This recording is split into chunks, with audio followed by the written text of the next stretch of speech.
em Cristo, estamos reunidos para mais um culto interativo, motivo de alegria, motivo de gratidão, porque Deus nos reúne mesmo à distância. Este é o primeiro domingo do mês de outubro, mês em que lembramos da reforma luterana, da reforma protestante, este que é o 18º domingo após Pentecostes. E quero saudar a você que está na sua casa, sozinho, com a sua família, com o lema bíblico para esta semana, que se encontra em Hebreus capítulo 2, versículo 12. Ó Deus, eu falarei a respeito de ti aos meus irmãos e te louvarei na reunião do povo. Repito, ó Deus, eu falarei a respeito de ti aos meus irmãos e te louvarei na reunião do povo. Nos reunimos neste domingo, não em nosso nome, mas em nome do Deus que é Pai, Filho e Espírito Santo. Amém. Que Deus nos conduza durante este culto, que Deus nos ilumine para que possamos entender o seu querer. E aqui estamos reunidos e reunidas em nome do nosso Senhor Jesus Cristo, e assim como estamos, oramos.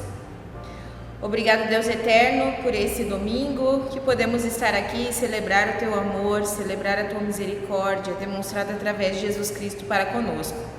Graças nós te damos, Senhor, por mais uma oportunidade de termos culto interativo e estarmos aqui juntos e juntas para louvar e agradecer o Teu santo e precioso nome.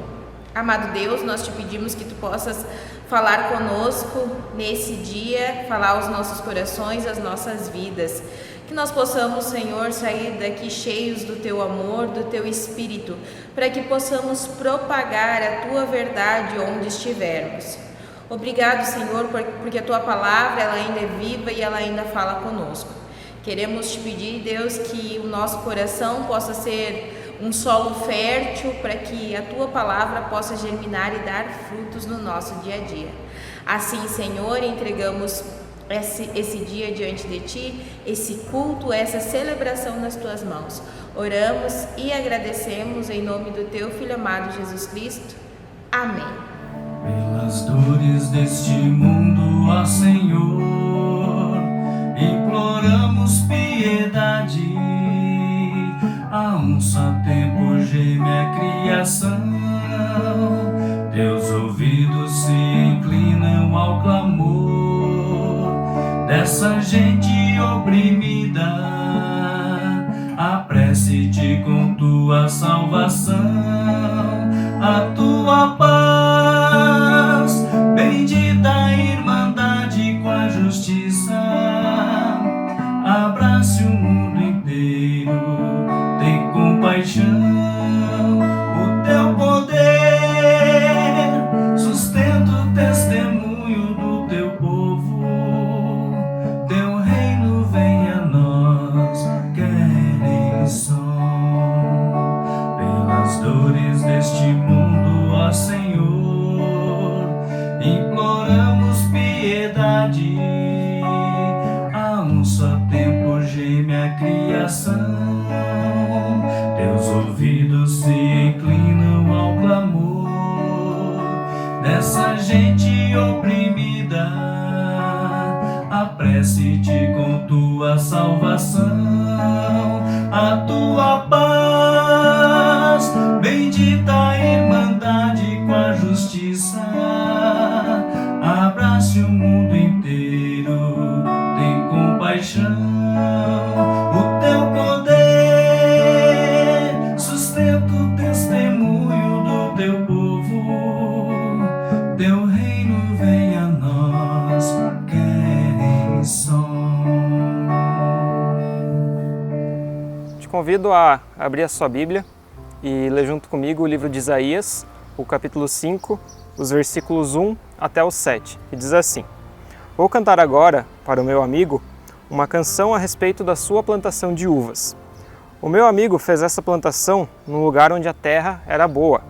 Ele cavou o chão, tirou as pedras e plantou as melhores mudas de uva. No centro do terreno, ele construiu uma torre para o vigia e fez também um tanque para esmagar as uvas. Esperava que as parreiras dessem uvas boas, mas deram apenas uvas azedas. Agora o meu amigo diz: moradores de Jerusalém e povo de Judá, digam se a culpa é minha ou da minha plantação de uvas. Fiz por ela tudo o que podia. Então, por que produziu uvas azedas em vez das uvas doces que eu esperava? Agora eu lhes digo o que vou fazer com a minha plantação de uvas. Vou tirar a cerca e derrubar os muros que a protegem. E vou deixar que os animais invadam a plantação e acabem com as parreiras. A plantação ficará abandonada, as parreiras não serão podadas, e a terra não será mais cultivada. O mato e os espinheiros tomarão conta dela. Também darei ordem às nuvens para que não deixem cair chuva na minha plantação. A plantação de uvas do Senhor Todo-Poderoso, as parreiras de que Ele tanto gosta, são o povo de Israel e de Judá. Deus esperava que eles obedecessem à sua lei, mas Ele os viu cometendo crimes de morte. Esperava que fizessem o que é direito, mas só ouviu as suas vítimas gritando por socorro. Até aqui a leitura da palavra.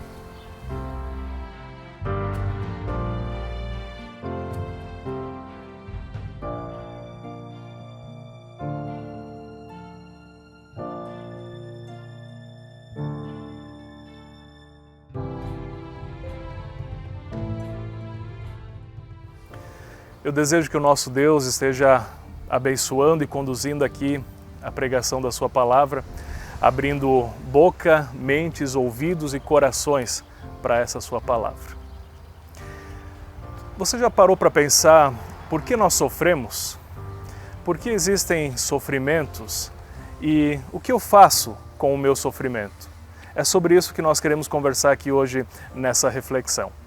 Eu sei que é um tema amplo e nós não vamos conseguir dar conta de todos os aspectos dele hoje aqui, mas eu quero pontuar para ti algumas coisas a respeito ou que derivam do texto bíblico previsto para o dia de hoje. De início, dizer que nem todos os sofrimentos pelos quais nós passamos têm uma explicação. Nem tudo o que nós sofremos tem uma causa clara, uma causa definida. Há coisas que simplesmente acontecem e nós não podemos fazer nada, fogem ao controle humano, fogem inclusive à questão de causa e consequência humanas. Se você lembra, por exemplo, de um tsunami, uma onda gigante que acontece em virtude do deslocamento de placas tectônicas, isso acontece. E muitas vezes pessoas sofrem por causa disso e não tem uma culpa disso, não tem uma causa que nós possamos dizer que é culpa do ser humano. No entanto, há outros sofrimentos sim, que são sofrimentos decorrentes de um mundo sem Deus. Há outros sofrimentos que são decorrentes da própria maldade do ser humano e do fato do ser humano ter se afastado de Deus. No texto bíblico de leitura previsto para hoje, de Isaías capítulo 5, os versículos 1 a 7, que você acabou de ouvir a leitura, é um desses textos proféticos que Deus fala para o povo a respeito de uma parábola, de uma comparação. E nesse sentido, o povo de Israel, destinatário desse texto, é comparado com uma vinha, com uma parreira, cujo dono, diz lá o texto bíblico, prepara toda aquela parreira, faz toda a estrutura para que ela produzisse bons frutos, mas ela produz uvas amargas, não produz bons frutos. Nesse caso, desse texto, é Deus dizendo para o povo de Israel: eu fiz tudo por vocês, mas vocês não colaboraram, vocês não quiseram aderir ao meu projeto, ao meu plano com vocês. E por isso aquela figura, ela diz: o que eu vou fazer? Bom, vamos destruir a parreira, vamos derrubar os muros, derrubar a estrutura, e essa parreira será pisoteada pelos animais, pisoteada pelos outros povos. Isso se cumpriu no exílio do povo de Israel, quando o povo sofreu por ficar exilado, de ser deportado da sua terra e ser levado para uma terra diferente, onde passaram de fato por muitos sofrimentos, por muitas dores. Esse é um exemplo de sofrimento que, na palavra de Deus, vem em decorrência do povo ter abandonado a palavra de Deus, em decorrência do povo ter deixado de andar nos caminhos pelos quais Deus havia planejado que eles andassem. A própria Bíblia diz isso. Essa parreira é o povo de Israel, que esqueceu de Deus e por isso sofreu as consequências de se esquecer de Deus. Quando eu olho para o nosso mundo, de certa maneira, eu posso ver que essa dinâmica também existe em nosso mundo.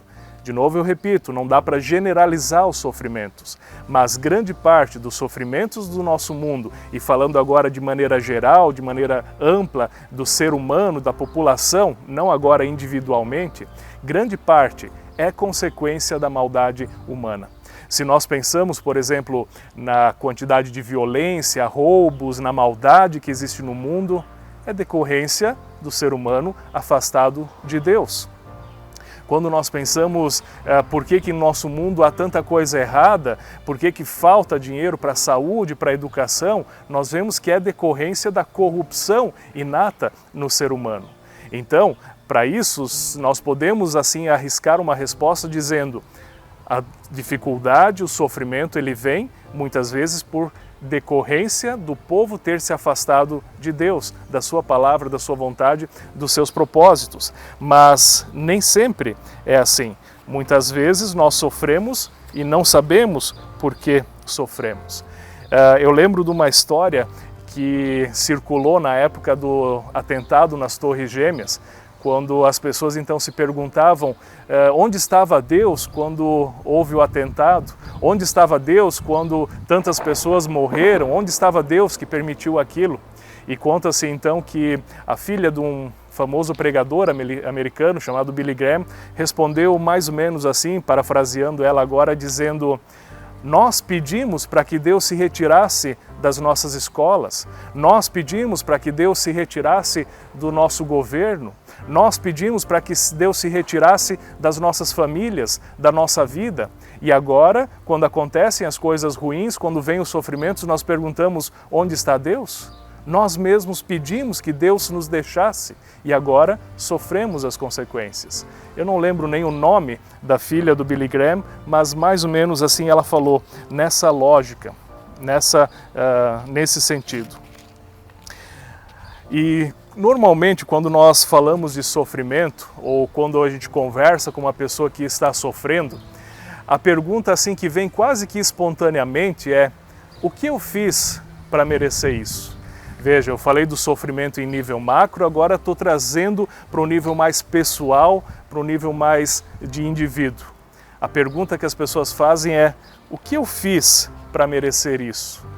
Bom, talvez você não tenha feito nada para merecer isso. Talvez você também tenha feito alguma coisa e isso vem em consequência. Eu não sei e cada caso é um caso. Citando de novo algum exemplo daquilo que eu fiz em nível macro, agora em nível individual. Se uma pessoa, por exemplo, fuma a vida toda e vem um câncer de pulmão e ela pergunta o que eu fiz para merecer isso, a resposta é até meio óbvia. Você fumou, não cuidou da sua saúde, por isso está colhendo os frutos daquilo que você fez ou daquilo que você deixou de fazer quando não cuidou da sua saúde. Há situações em que nós sofremos pelos erros que nós individualmente cometemos. Se é esse o caso de um dos nossos sofrimentos, vale a pena a gente pensar, olhar para dentro de nós mesmos, repensar o nosso caminho, repensar a nossa vida e tomar outras atitudes. Saber que Deus nos aceita assim como nós somos, Deus nos aceita independentemente do nosso pecado e quer sempre de novo nos dar a oportunidade de um novo caminho, de uma nova vida.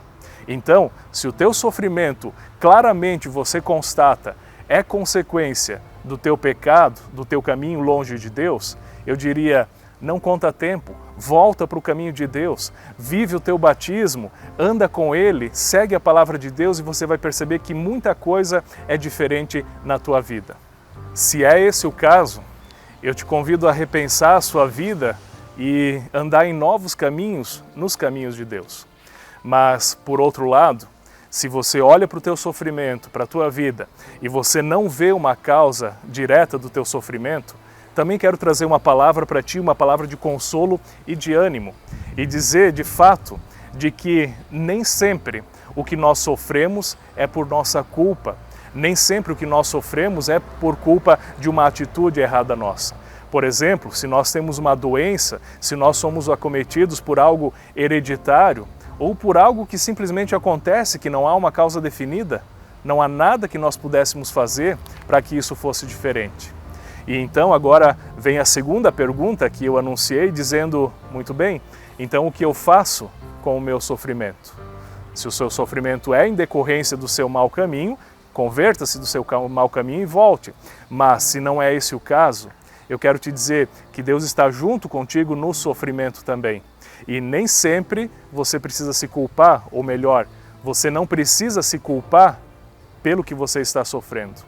A palavra bíblica para o dia de hoje, de Filipenses 3, o versículo 4 ao 11, nos diz assim, é o próprio apóstolo Paulo falando, e ele aborda, num contexto de sofrimento, das suas atitudes, daquilo que ele fez, e fala de uma nova perspectiva. E é isso que eu quero ler para ti aqui. Ele diz assim, bem que eu poderia confiar também na carne. Se qualquer outro pensa que pode confiar na carne, eu ainda mais. Circuncidado ao 8º dia, da linhagem de Israel, da tribo de Benjamim, hebreu de hebreus, quanto à lei fariseu, quanto ao zelo perseguidor da igreja, quanto à justiça que há na lei, irrepreensível. Agora o versículo 7, mas o que para mim era lucro, isso considerei como perda. O que para mim era lucro, isso considerei como perda, por causa de Cristo. Sim, deveras considero tudo como perda, por causa da sublimidade do conhecimento de Cristo Jesus, meu Senhor, por amor do qual perdi todas as coisas e as considero como refúgio para guardar a Cristo, para ganhar a Cristo. E ser achado nele, não tendo justiça própria, que procede da lei, senão a que é mediante a fé em Cristo, a justiça que procede de Deus, baseada na fé, para o conhecer e o poder da sua ressurreição e a comunhão dos seus sofrimentos, conformando-me com ele na sua morte, para de algum modo alcançar a ressurreição dentre os mortos. Aqui Paulo fala que ele teria a salvação da parte de Deus e teria todo o direito do benefício, do favor de Deus, por ser hebreu, por ser judeu, por ser fariseu, por ser alguém zeloso no cumprimento de toda a lei, ou seja, alguém que fazia de fato tudo que era certo e teria todo o direito. No entanto, ele diz, não é nisso que eu confio a minha vida, não é nisso que eu confio a minha salvação, até mesmo sofro por Cristo, para poder de fato estar com Cristo. Veja, Paulo sofria não por ter feito algo errado, mas sofria por ser pregador de Jesus Cristo, por anunciar o Evangelho. E aí, o versículo 7, que é o versículo chave para essa reflexão, diz, mas o que para mim era lucro, isso considerei como perda por causa de Cristo. Aquilo que para mim era lucro, considerei como perda. Quero convidar você a refletir sobre essa palavra e te fazer pensar no que é o mais importante de tudo na tua vida. O que é a coisa mais importante para ti na tua vida? Se for a saúde, quando você a perder, você está perdido, de fato está acabado. Se for o trabalho, quando você não tiver mais como trabalhar, de fato tudo está acabado.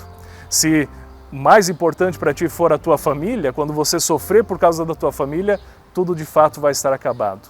Paulo convida aqui para uma nova perspectiva. Ele diz, aquilo que para mim era importante se tornou refúgio, aquilo que para mim era lucro se tornou em prejuízo por causa de Cristo. E Cristo para ele foi a coisa mais importante de toda a sua vida. A descoberta do Evangelho, a descoberta do amor de Deus que perdoa os pecados, foi a coisa mais importante para a vida de Paulo. Veja, muitas vezes nós sofremos quando perdemos algo, porque estamos muito apegados de fato àquilo. Quando perdemos a saúde, quando perdemos o trabalho, quando perdemos dinheiro, quando perdemos alguma coisa. E aqui Paulo nos convida a olhar numa nova perspectiva. Muitas vezes nós estamos tão apegados em nós mesmos e muitas vezes é por isso que nós sofremos. Deixa eu dar um exemplo disso que eu estou tentando te dizer aqui. Esses dias eu assisti um filme do Netflix, e dando um spoiler aqui para ti, eu vou contar um pouquinho do enredo do filme para você entender o que Paulo está querendo dizer aqui também. O filme se chama TikTok. TikTok é uma referência a um transtorno obsessivo compulsivo que algumas pessoas, personagens daquele filme, tinham, e essas pessoas elas vão se tratar então com um famoso psiquiatra, e esse psiquiatra acaba supostamente se atrasando e elas passam quase que um dia ou mais na sala de espera do consultório desse psiquiatra. E na sala de espera, todos esses pacientes juntos, cada um com o seu sofrimento, cada um com o seu transtorno, cada um com a sua dificuldade, começam a interagir e começam a tentar ajudar um ou outro, e eles têm a grande sacada. E pena que aqui eu contando isso vou estragar o filme, né, dando spoiler para você, você já vai saber quando assistir, mas para exemplificar é necessário. Eles percebem ao final que quando eles se importam em ajudar o outro, eles tiram a si mesmo de foco, o sofrimento deles parece que diminui. Guarde essa ideia. Quando o meu eu sai de foco, quando o cuidado comigo sai do primeiro lugar, quando a preocupação comigo mesmo sai de cena ou deixa o primeiro lugar na cadeia das minhas prioridades, parece que o sofrimento é amenizado. Essa é a descoberta do filme. O filme é uma comédia, você dá algumas risadas assistindo, vale a pena, TikTok. E a moral, o ensinamento que ele traz é isso. Como o apóstolo Paulo diz, aquilo que para mim era lucro, eu considerei como perda e eu coloquei a Cristo acima de tudo. E agora o ponto final que eu quero chegar com isso é Cristo acima de tudo. Olhar para Cristo na minha vida, porque quem tem Cristo tem tudo. Quando nós olhamos para nós mesmos, qualquer coisa que nos abale nos traz sofrimento e nos incomoda muito. Mas quando os nossos olhos estão fora de nós mesmos, o nosso olhar está para além de nós mesmos, para o cuidado com o próximo, para com o Evangelho e para com Deus e para aquilo que Ele quer da nossa vida. Tudo isso é relativizado em nós mesmos, o nosso sofrimento é relativizado. Uma certa frase que eu ouvi um dia diz assim que quando a única coisa que você tiver for Cristo, você vai perceber que Ele era a única coisa que de fato você precisava ter. Quando a única coisa que você tiver for Cristo, você vai perceber que Ele de fato era a única coisa da qual você precisava. É olhar para Cristo. E por fim, Paulo diz, para que de algum modo alcançar a ressurreição dentre os mortos. Abri mão de tudo, larguei tudo para estar com Cristo e assim ter a ressurreição dos mortos. Eu fico pensando, qual é o sofrimento que pode nos abalar se nós estamos com Cristo e temos a certeza da vida eterna, da ressurreição? O que pode abalar a nossa vida se a nossa vida já foi ganha em Jesus Cristo? Eu lembro de uma parte de um filme que fala da ressurreição de Cristo. O nome do filme é O Corpo, citando vários filmes hoje, né? Quando o imperador, o soldado do imperador que está atrás do corpo de Jesus Cristo diz para um cristão, você sabe que eu posso tirar a tua vida? E o cristão muito tranquilamente diz, a minha vida já é de Cristo, eu já ganhei ela, você não pode mais fazer nada comigo. Vejam, essa atitude, se os sofrimentos nos sobrevêm, as dores nos sobrevêm, e elas de fato um dia nos sobrevêm, se Cristo já venceu a nossa vida e nós temos a certeza da vida eterna, o que mais pode ser importante do que isso na nossa vida? Nenhum sofrimento nosso se compara ao sofrimento de Cristo por nós na cruz. E nada, nenhuma glória, nenhuma vitória, nada nesse mundo se compara àquilo que Ele tem reservado para nós em eternidade. Isso coloca em xeque, coloca em perspectiva todos os nossos sofrimentos, todas as nossas dores, independente se elas são culpa nossa ou se elas são simplesmente fatalidade. Por isso, diante dos teus sofrimentos, nem se pergunte tanto o porquê, mas, em primeiro lugar, olhe para Cristo, entregue a Ele a sua vida e entregue a Ele o seu sofrimento. E creia naquilo que Ele fez por ti, o perdão dos pecados e lhe deu a vida eterna. Que essa palavra te conforte e te console. Amém.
Agora temos um espaço para alguns avisos.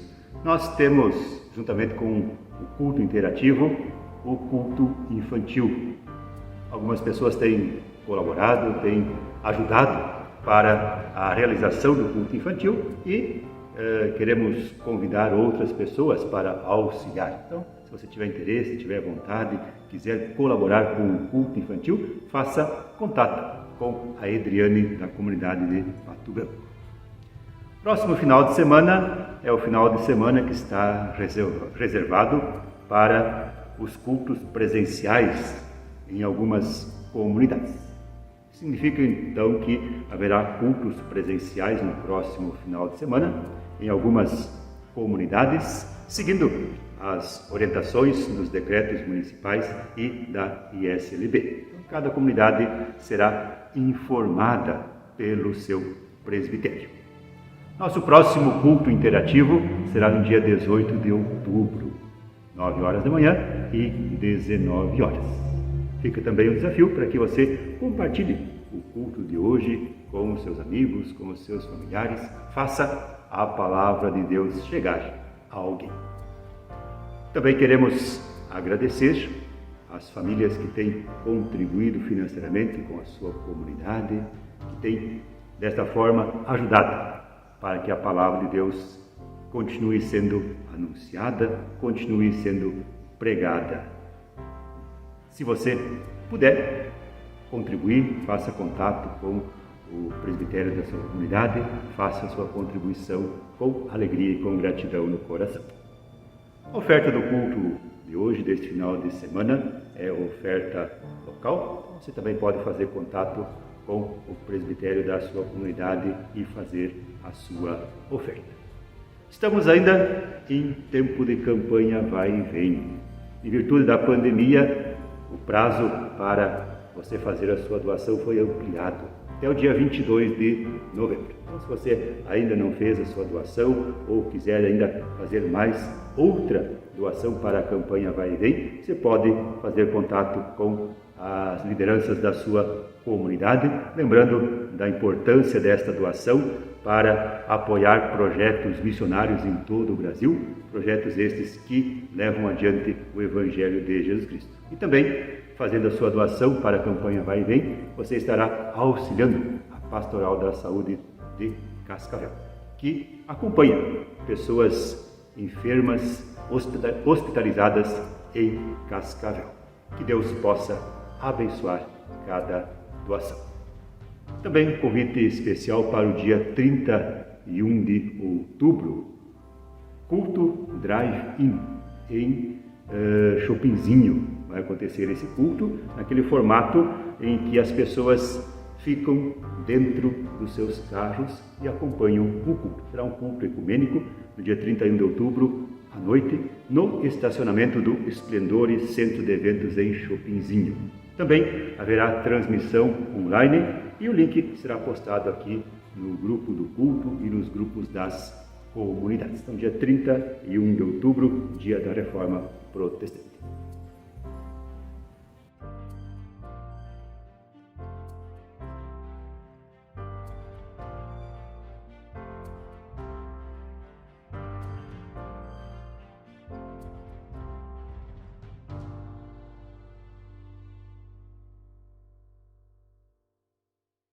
E nós queremos encerrar o nosso culto entregando diante do Senhor os nossos pedidos, a nossa gratidão, colocando nossa semana que se inicia nas mãos dele. Com certeza não há lugar melhor para estar.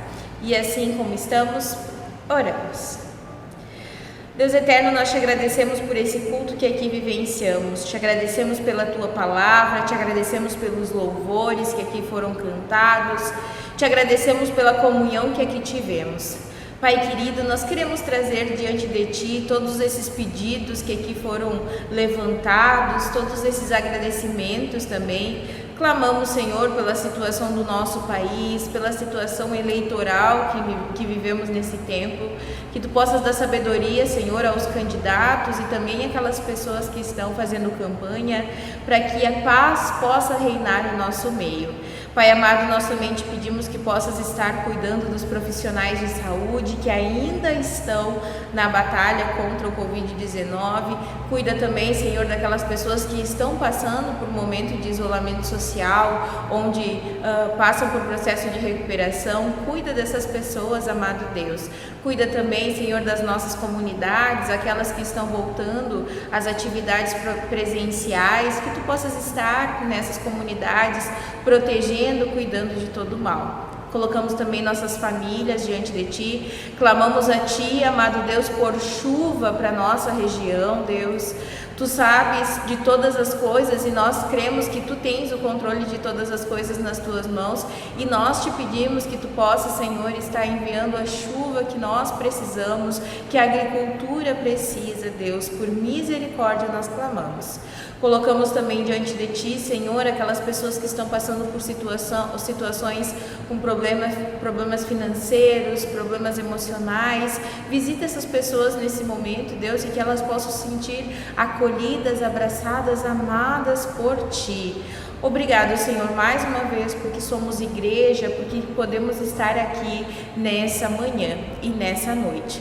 Assim, Senhor, nós queremos colocar tudo diante de Ti, através da oração que Teu Filho Jesus Cristo nos ensinou, dizendo: Pai nosso que estás no céu, santificado seja o Teu nome, venha o Teu reino, seja feita a Tua vontade, assim na terra como no céu. O pão nosso de cada dia nos dá hoje e perdoa-nos as nossas dívidas, assim como nós também perdoamos aos nossos devedores. E não nos deixes cair em tentação, mas livra-nos do mal, pois Teu é o reino, o poder e a glória para sempre. Amém. Que o Senhor possa nos abençoar nesse dia tão especial. Chegamos ao final de mais um culto. Tivemos a oportunidade de estar juntos, de ouvir a palavra de Deus, de alimentar a nossa fé para a caminhada diária. Queremos agora continuar sob a bênção de Deus. Que o Senhor te abençoe e te guarde. Que o Senhor faça resplandecer o seu rosto sobre ti e tenha misericórdia de ti. Que o Senhor sobre ti levante o seu rosto e te dê a paz. Assim os abençoo em nome do Deus que é Pai, Filho e Espírito Santo. Amém. Que a paz de Cristo esteja com cada uma de vocês. Que a palavra de Deus seja luz para as tuas palavras e para as tuas atitudes.